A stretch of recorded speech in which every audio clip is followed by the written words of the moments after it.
Aqara Camera Hub G5 Pro haqida gaplashamiz. Ikki xil rangda chiqadi, bu qora va oq. Bugungi videoda buni ulanilishi va nastroykasini ko'rib chiqamiz. Bu kamera ko'p funksiyali sun'iy intellekt bilan jihozlangan, kechki ko'rish va harakat paytida obyektlarni ajratib yozib olish funksiyalariga ega. Birin-ketin hozir komplektini o'rnatilishini ko'rib chiqamiz.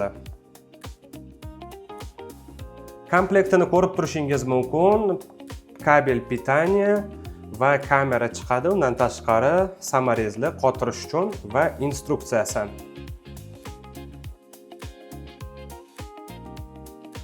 Buni internet kabel yordamida to'g'ridan-to'g'ri ulashingiz mumkin yoki Wi-Fi yordamida. Ikki xil yo'lni hozir sizlarga ko'rsatib ketamiz. Sizlarda qaysi biri bo'lsa, shunga qarab instruksiya bo'yicha o'rnatishingiz kerak bo'ladi.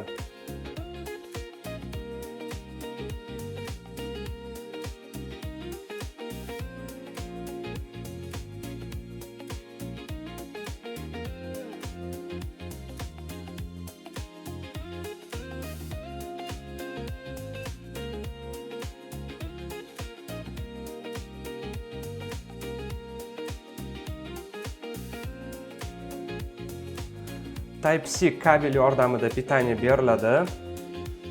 Ko'rib turishingiz mumkin. Aqara Home ilovasi yordamida ulanadi. Hozir biz pitaniya berganimizdan keyin ko'rib turishingiz mumkin, kameramiz chiqdi.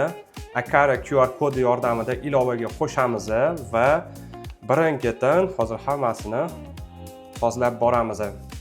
Wi-Fi ga ulash uchun biz login va parolni kirgizishimiz kerak bo'ladi. Buni joylashuvini tanlashingiz mumkin. Interfeysida ko'rib turishingiz mumkin, ko'p funksiyalari bor.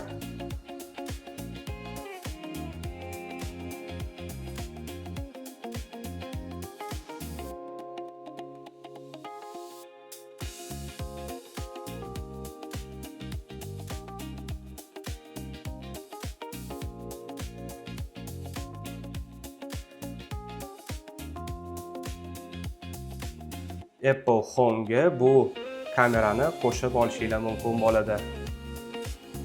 Bu yerda ham quyidagi nastroykalar qayerda joylashgan va nima amallarni oshirishini ko'rib turishingiz mumkin.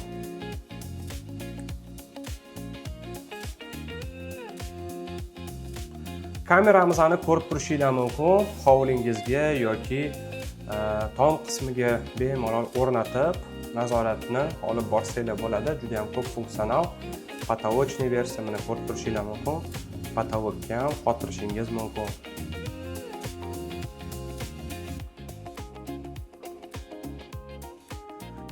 Har xil datchiklar yordamida bu kamerani sizlar yoqib, o'sha payt surat olinishini nastroyka qilsanglar bo'ladi. Bu ssenariylar yordamida amalga oshiriladi.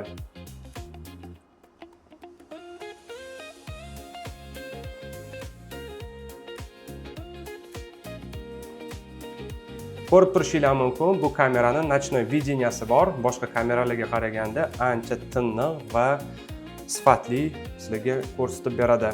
Undan tashqari har bitta harakatga odamni yoki mashinani, hayvonlarni ajratib sizlarga alohida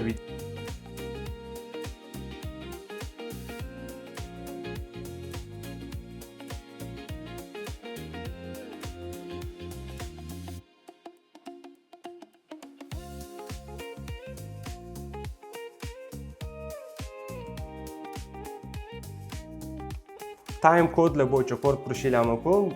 Kun davomida qaysi payt harakat bo'lganini sizlarga ko'rsatib beradi.